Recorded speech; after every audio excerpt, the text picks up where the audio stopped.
നമസ്കാരം എല്ലാവർക്കും gadgets on മലയാളത്തിലേക്ക് സ്വാഗതം. ഇന്നത്തെ വീഡിയോയിൽ നമ്മൾ നോക്കാൻ പോകുന്നത് ഇന്നത്തെ വീഡിയോയിൽ നമ്മൾ അൺബോക്സ് ചെയ്യാൻ പോകുന്നത് ഇൻഫിനിക്സിൻ്റെ ഹോട്ട് 11 2022 എന്ന് പറഞ്ഞിട്ടുള്ളൊരു മോഡലാണ്. അതായത് ഇൻഫിനിക്സിൻ്റെ ഹോട്ട് 11 2021 മോഡലുണ്ട്, ഇതൊരു 2022 മോഡലാണ്. അപ്പോൾ ഇങ്ങനെ ഒരു പെട്ടിയിലാണ് വരുന്നത്, നമ്മുടെ ഒരു ബ്ലാക്ക് കളർ ആൻഡ് ഒരു ഗ്രീൻ കളർ പെട്ടി. പക്ഷേ ഈ പെട്ടി എടുത്തപ്പോൾ മുതൽ ഇതാണ് അവസ്ഥ.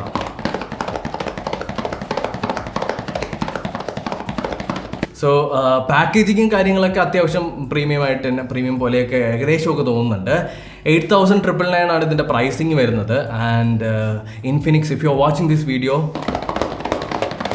പ്ലീസ്. അപ്പോൾ ആദ്യം നമുക്ക് എന്താ ചെയ്യുക, ഇതിൻ്റെ പുറകിലായിട്ട് കുറച്ച് സ്പെക്കുകൾ എഴുതി വെച്ചിട്ടുണ്ട്. കുറച്ച് സ്പെക്കുകൾ ഇതിൻ്റെ പുറകിലായിട്ട് കൊടുത്തിട്ടുണ്ട്, അതൊക്കെ ഒന്ന് വായിക്കാം. 6.7 ഇഞ്ചിൻ്റെ ഒരു ഫുൾ HD+ IPS ഡിസ്പ്ലേ ആണ് വരുന്നത്. അതുപോലെ തന്നെ ഒരു പഞ്ചോൾ ഡിസ്പ്ലേ ആണിത്. ആൻഡ് ഇതിനകത്ത് യൂണിസോക്കിൻ്റെ T610 എന്ന് പറഞ്ഞിട്ടുള്ള ഒരു പ്രോസസ്സറാണ് വരുന്നത്. 13 മെഗാപിക്സലിൻ്റെ റിയർ ക്യാമറയും അതുപോലെ തന്നെ സ്ലോമോ വീഡിയോ ഒക്കെ എടുക്കാൻ പറ്റുമെന്ന് ഇതിനകത്ത് എഴുതി വെച്ചിട്ടുണ്ട്. അതുപോലെ തന്നെ സൈഡ് മൗണ്ടഡ് ആയിട്ടുള്ള ഫിംഗർ പ്രിൻറ്റ് റീഡറാണ്. USB Type-C ആണ്. 5000 mAh battery and cinematic DTS audio പ്രോസസ്സിങ്ങും എൻ്റെ അകത്തുണ്ട്. ആൻഡ് മെയ്ഡ് ഇൻ ഇന്ത്യ ആണ്. 4 GB RAM, 64 GB internal storage ആണ് ഇതിൻ്റെ സ്റ്റോറേജ് വേരിയൻ്റ് എന്ന് പറയുന്നത്. ഇനി നമുക്ക് ജസ്റ്റ് ഇതിൻ്റെ പേപ്പർ അങ്ങ് വലിച്ച് കീറി അൺബോക്സ് ചെയ്യാം. ജസ്റ്റ് സിമ്പിളാണ്. ജസ്റ്റ് ഒരു ചെറിയൊരു പ്ലാസ്റ്റിക് കവറുണ്ട്. ആൻഡ് ഫ്രണ്ടിലായിട്ട് എഴുതി വെച്ചിട്ടുണ്ട് 6.7 ഫുൾ HD+ ഡിസ്പ്ലേ പഞ്ചോൾ ആണെന്നുള്ളത്. പിന്നെ ഇൻഫിനിക്സിൻ്റെ തന്നെ ഒരു സീല് വരും ഇവിടെ. ആ സീല് നമുക്ക് പെട്ടെന്ന് പൊട്ടിച്ചോളാം.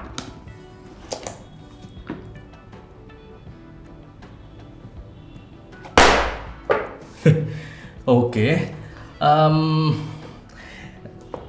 ഇങ്ങനെയാണ് ഇതിൻ്റെ അകത്ത് ഫോൺ ഇരിക്കുന്നത്. നമുക്ക് ആ ഒരു കുതിര ഓടുന്നത് ഇതാണ് ഐറ്റം. അതായത് പ്രോപ്പറായിട്ടുള്ള ഒരു പാക്കേജിങ്ങിൻ്റെ ഒരു ഇഷ്യൂ ആണ്. അപ്പോൾ ഇൻഫിനിക്സ് അത് അടുത്ത വട്ടം ശ്രദ്ധിക്കുമെന്ന് ഞാൻ പ്രതീക്ഷിക്കുന്നു. നമുക്ക് ഫോൺ മാറ്റി വയ്ക്കാം. ഫോൺ മാറ്റി വെച്ച് കഴിഞ്ഞാൽ ഇതിൻ്റെ അകത്ത് വരുന്നത് നമുക്കൊരു Type-C കേബിൾ തരുന്നുണ്ട്. Type-C cable. രണ്ടാമത്തത് നമുക്കൊരു ചാർജിങ് ബ്രിക്ക് അവർ തരുന്നുണ്ട്. വളരെ നല്ല കാര്യം, സന്തോഷം. പിന്നീട് ഒരു ക്ലിയർ കേസ് കിട്ടുന്നുണ്ട്. പിന്നീട് അവരുടെ കുറച്ച് എന്താ പറയുക, ഡോളർ ബില്ല് പോലത്തെ കുറച്ച് യൂസർ മാനുവലും പേപ്പർ വർക്കും മാത്രമാണ് പെട്ടിക്കകത്തുള്ളത്. നമ്മുടെ ഫോണൊന്ന് നമുക്കൊന്ന് പീൽ ഓഫ് ചെയ്ത് നോക്കാം. പീൽ ഓഫ് ചെയ്ത് കഴിഞ്ഞാൽ ആക്ച്വലി നമ്മുടെ ഡിവൈസ് നോക്കിക്കഴിഞ്ഞാൽ 9,000 രൂപയ്ക്കകത്ത് നമുക്ക് പർച്ചേസ് ചെയ്യാൻ പറ്റുന്ന ഒരു ഫോണിൻ്റെ അകത്ത് വളരെ ഇംപ്രസീവ് ആയിട്ടുള്ളൊരു ബിൽഡ് ക്വാളിറ്റി ആൻഡ് ഡിസൈൻ ആണ് ഇൻഫിനിക്സ് കൊണ്ടുവന്നിട്ടുള്ളത്. ഇതൊരു പ്ലാസ്റ്റിക് ബോഡി തന്നെയാണ്, പ്ലാസ്റ്റിക് ബിൽഡ് തന്നെയാണ്. എന്നാൽ കൂടി നമ്മളെ കൈകളിൽ പിടിക്കുന്ന സമയത്ത് അത്ര പുവർ ആൻഡ് ചീപ്പ് അല്ലെങ്കിൽ ഒരു ബഡ്ജറ്റ് ഡിവൈസുകളിൽ പൊതുവെ മറ്റ് പല ബ്രാൻഡുകളും ചെയ്യുന്നത് പോലത്തെ ഊച്ചാളി പരിപാടി ഇതിനകത്ത് അവർ ചെയ്തിട്ടില്ല. കുറച്ച് ഡീസൻ്റ് ആയിട്ടുള്ള ബിൽഡ്, ഡീസൻ്റ് ആയിട്ടുള്ളൊരു ഡിസൈൻ അവർ കൊണ്ടുവന്നിട്ടുണ്ട്. അത് വളരെ നല്ല കാര്യം. നിങ്ങൾക്ക് ഇപ്പോൾ തന്നെ കാണാൻ പറ്റും, വളരെ ഡീസൻ്റ് ആയിട്ടുള്ളൊരു ബിൽഡ്. ഇനി ഞാൻ സ്മാർട്ട് ഫോൺ ബൂട്ടപ്പ് ചെയ്തെടുത്തിട്ടുള്ളൊരു എക്സ്പീരിയൻസ് പറയുകയാണെന്നുണ്ടെങ്കിൽ UI-യുടെ കാര്യം നമ്മൾ എടുത്ത് തന്നെ സംസാരിക്കണം. ഇതിൻ്റെ അകത്ത് Android 11 ബേസ് ചെയ്തിട്ടുള്ള ഒരു XOS ആണ് ഇതിനകത്ത് വരുന്നത്, ഡോൾഫിൻ V10 എന്ന് പറഞ്ഞിട്ട്. പക്ഷേ ഇതിൻ്റെ അകത്തോട്ട് നമ്മൾ നോട്ടിഫിക്കേഷൻ ഡ്രാഗ് ചെയ്യുന്ന സമയത്തും അതുപോലെ തന്നെ മറ്റ് പല കാര്യങ്ങളിലേക്കൊക്കെ പോകുന്ന സമയത്ത് നമുക്ക് ഫീൽ ചെയ്യുന്നത് എന്താണെന്നറിയാമോ, വളരെ, അതായത് ഒരു 4-5 വർഷം പഴക്കമുള്ള മേ ബി ഒരു 6 വർഷം മിനിമം പഴക്കമുള്ള പല ആൻഡ്രോയിഡ് ഡിവൈസുകളിൽ നമ്മൾ കണ്ട കുറച്ച് നോട്ടിഫിക്കേഷൻ പാനൽ ഡിസൈനും ഒക്കെയാണ് ഇതിനകത്ത് കൊടുത്തിട്ടുള്ളത്.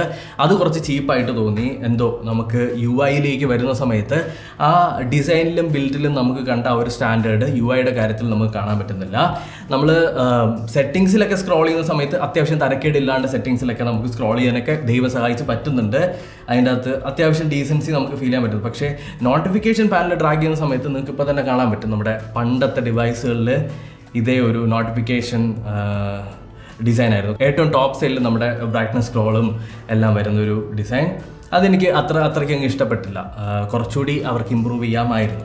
എന്നാൽ നമ്മൾ ഇതിൻ്റെ പ്രൈസ് എടുത്ത് തന്നെ സംസാരിച്ച് തന്നെ ആയിരിക്കണം നമ്മൾ മുന്നോട്ട് പോവേണ്ടത്. നമ്മളിനി ക്യാമറ നോക്കിക്കഴിഞ്ഞാൽ 13 മെഗാപിക്സലിൻ്റെ റിയർ ക്യാമറ, 8 മെഗാപിക്സലിൻ്റെ സെൽഫിയാണ് വരുന്നത്.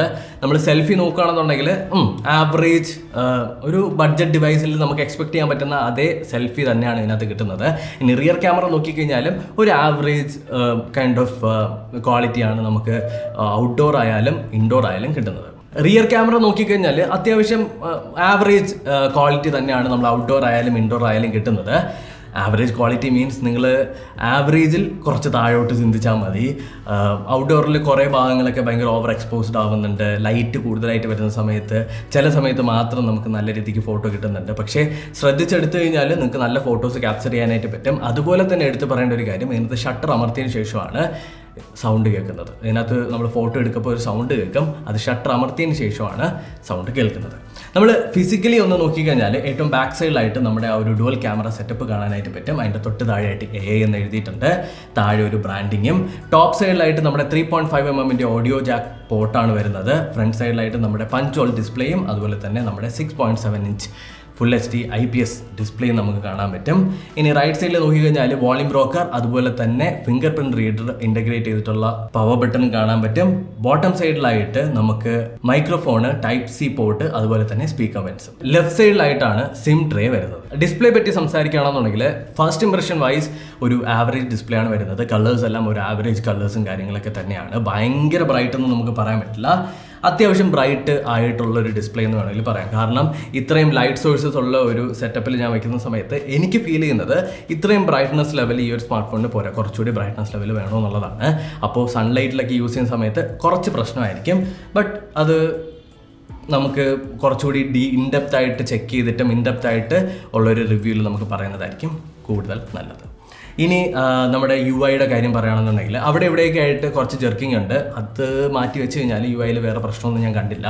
സെറ്റിങ്സ് എടുക്കുന്ന സമയത്തും അല്ലെങ്കിൽ ചില ആപ്ലിക്കേഷൻസ് ഓപ്പൺ ആക്കുന്ന സമയത്ത് കുറച്ച് ഹിക്കപ്പുകൾ അവിടെ ഇവിടെ ആയിട്ട് ഞാൻ ശ്രദ്ധിച്ചു. അല്ലാണ്ട് എടുത്തു പറയത്തക്ക ഹാങ്ങോ ലാഗോ ഒന്നും തന്നെ ഫീൽ ചെയ്തിട്ടില്ല ഇതുവരെ.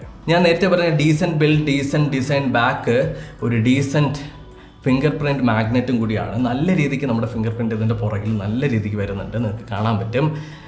എൻ്റെ ഒരു എക്സ്പീരിയൻസ് അല്ലെങ്കിൽ എൻ്റെ ഒരു രീതി നോക്കിക്കഴിഞ്ഞാൽ എനിക്കിങ്ങനെ പുറകിൽ ഫിംഗർ പ്രിൻറ്റ് കാണുന്നത് ഭയങ്കര ഇറിറ്റേറ്റിംഗ് ആയിട്ടുള്ള കാര്യമാണ്. അതൊരു ക്ലിയർ കേസ് എടുക്കുന്ന സമയത്ത് അത് മാറും, എന്നാൽ കൂടി അതൊരു പറയേണ്ടത് നമ്മൾ പറയണം. കാരണം പല ഡിവൈസുകളും ഇപ്പോൾ മാറ്റ് സർഫസിൽ കൊണ്ടുവരുന്നുണ്ട് ഈ ഫിംഗർ പ്രിൻറ്റ് ഒഴിവാക്കാനായിട്ട്. ഇതൊരു മാറ്റ് സർഫസ് അല്ലാത്തത് കൊണ്ട് തന്നെ കുറച്ച് ഫിംഗർ പ്രിൻറ്റ് മാഗ്നറ്റ് ആണ്. അപ്പോൾ ഇത്രയാണ് നമ്മുടെ ഇൻഫിനിക്സിൻ്റെ ഹോട്ട് 11 2022 എന്ന് പറയുന്ന ഈ ഒരു സ്മാർട്ട് ഫോണിനെ കുറിച്ചിട്ട് ഒരു ഫസ്റ്റ് ഇംപ്രഷൻ എന്നും പറയാൻ പറ്റില്ല, ഫസ്റ്റ് ഓവർവ്യൂ വൈസ് പറയാനായിട്ടുള്ളത്. എനിക്ക് ഇഷ്ടപ്പെട്ട കാര്യം ഞാൻ ആദ്യം തന്നെ പറഞ്ഞു, ഇതിൻ്റെ ബിൽഡ് ക്വാളിറ്റി അല്ലെങ്കിൽ ഇതിൻ്റെ ബിൽഡ് അത്യാവശ്യം ഒരു വേറെ പല ഫോണുകളുമായിട്ട് കമ്പയർ ചെയ്യുന്ന സമയത്ത്, ഈ പ്രൈസ് റേഞ്ചിലുള്ള ഫോണുകളുമായിട്ട് കമ്പയർ ചെയ്യുന്ന സമയത്ത് കുറച്ച് ബെറ്റർ ആയിട്ട് ഫീൽ ചെയ്യുന്നു. ബാക്കിയുള്ളതൊക്കെ ഇച്ചിരി അവിടെ ഇവിടെയൊക്കെ ഷോകളൊക്കെ ഉണ്ട്. പക്ഷേ പ്രൈസ് കൺസിഡർ ചെയ്യുന്ന സമയത്ത് ഒരു ചോയ്സ് ആണ്, നിങ്ങൾക്ക് പർച്ചേസ് ചെയ്യാൻ പറ്റുന്ന ഒരു ചോയ്സാണ്. കാരണം 9000 രൂപയ്ക്കകത്ത് നിങ്ങൾക്ക് ഒരു സ്മാർട്ട് ഫോൺ വേണം, അത്യാവശ്യം ഫീച്ചേഴ്സും കാര്യങ്ങളൊക്കെ ഉള്ളൊരു ഫോൺ വേണമെന്നുണ്ടെങ്കിൽ ഇൻഫിനിക്സ് ഹോട്ട് 11 2022 എന്ന് പറയുന്നത് ഒരു ഓപ്ഷനായിട്ട് നിങ്ങൾക്ക് വയ്ക്കാവുന്നതാണ്. ഇൻഫിനിക്സിൻ്റെ എല്ലാ സ്മാർട്ട് ഫോൺസും ഒരുപാട് യൂസ് ചെയ്തിട്ട് ആളെന്ന നിലയ്ക്ക് ഞാൻ പറഞ്ഞുതരാം. ഈ ഒരു ഇമേർജിംഗ് ആയിട്ടുള്ള കമ്പനി കുറേ കാര്യങ്ങളിൽ നല്ല കാര്യങ്ങൾ ചെയ്യുന്നുണ്ട്. ഇവരുടെ ബിൽഡ് ഭയങ്കര നല്ലതാണ്. കുറേ വട്ടം പല ഫോണുകളും എൻ്റെ കയ്യിൽ നിന്ന് താഴെ വീണിട്ടുണ്ട്, അത്യാവശ്യം നല്ല രീതിക്ക് തന്നെ സർവൈവ് ചെയ്തിട്ടുണ്ട്. അറ്റ് ദ സെയിം ടൈം 10-50,000 രൂപയുടെ ഒരു ഫോൺ ജസ്റ്റ് ഒരു ചെറിയൊരു ഹൈറ്റിൽ നിന്ന് താഴേക്ക് വീണ സമയത്ത് ബട്ടർഫ്ലൈ പോലെ പൊട്ടിച്ചിതറിപ്പോയത് എൻ്റെ ഒരു എക്സ്പീരിയൻസിലുണ്ട്. അപ്പോൾ അത് പറഞ്ഞുകൊണ്ട് ഞാൻ ഈ ഒരു വീഡിയോ ഇവിടെ നിർത്തുകയാണ്. ഈ ഒരു പുതിയൊരു സെറ്റപ്പ് നിങ്ങൾക്ക് ഇഷ്ടപ്പെട്ടിട്ടുണ്ടെങ്കിൽ തീർച്ചയായിട്ടും ഒന്ന് കമൻറ്റ് സെക്ഷനിൽ കമൻറ്റ് ചെയ്ത് കഴിഞ്ഞാൽ നന്നായിരിക്കും. അതുപോലെ തന്നെ ഞാൻ നിന്ന് വിയർക്കുന്നു എന്നുള്ളൊരു കാര്യം എനിക്ക് നല്ലതുപോലെ അറിയാം. കാരണം ഈ സ്റ്റുഡിയോ സ്പേസിൽ AC വെച്ചിട്ടില്ല. ഉടനെ AC കൂടി വെച്ചിട്ട് നമ്മൾ കംപ്ലീറ്റ്ലി ഇങ്ങോട്ടേക്ക് ആവാനായിട്ടാണ് പ്ലാൻ. അതൊരു ചെറിയൊരു അപ്ഡേറ്റ് ആയിട്ട് ഈ വീഡിയോയിൽ അറിയിച്ചതേ ഉള്ളൂ. അപ്പോൾ ഇത്രയേ ഉള്ളൂ നമ്മുടെ ഇൻഫിനിക്സിൻ്റെ ഹോട്ട് 11 2022 ഒരു ഫസ്റ്റ് ഓവർവ്യൂ. അപ്പോൾ ഈ വീഡിയോ നിങ്ങൾക്ക് ഇഷ്ടപ്പെട്ടിട്ടുണ്ടെങ്കിൽ ഉറപ്പായിട്ടൊന്ന് സബ്സ്ക്രൈബ് ചെയ്യുക. അതോടൊപ്പം തൊട്ടടുത്ത് വരുന്ന ബെൽ ഐക്കൺ ഒന്ന് എനേബിൾ ചെയ്ത് കഴിഞ്ഞാൽ ഞാൻ ഫ്യൂച്ചറായിട്ട് അപ്ലോഡ് ചെയ്യുന്ന എല്ലാ വീഡിയോസിൻ്റെ നോട്ടിഫിക്കേഷൻ നിങ്ങൾക്ക് വരും. അതുപോലെ തന്നെ 2022 നിങ്ങൾ ഉറപ്പായിട്ടും ചെക്ക് ചെയ്തിരിക്കേണ്ട 5 വെബ്സൈറ്റുകളെ കുറിച്ച് അറിയണമെന്നുണ്ടെങ്കിൽ വീഡിയോ ഇവിടെ ഉണ്ട്. അപ്പോൾ അടുത്തൊരു ടെക്നോളജി വീഡിയോയിൽ വീണ്ടും കണ്ടുമുട്ടുന്നവരേക്കും, പുതിയൊരു ടെക് അല്ലെങ്കിൽ പുതിയൊരു ടെക്നോളജി ആയിട്ട് കണ്ടുമുട്ടുന്നവരേക്കും ബൈ, ടേക്ക് കെയർ.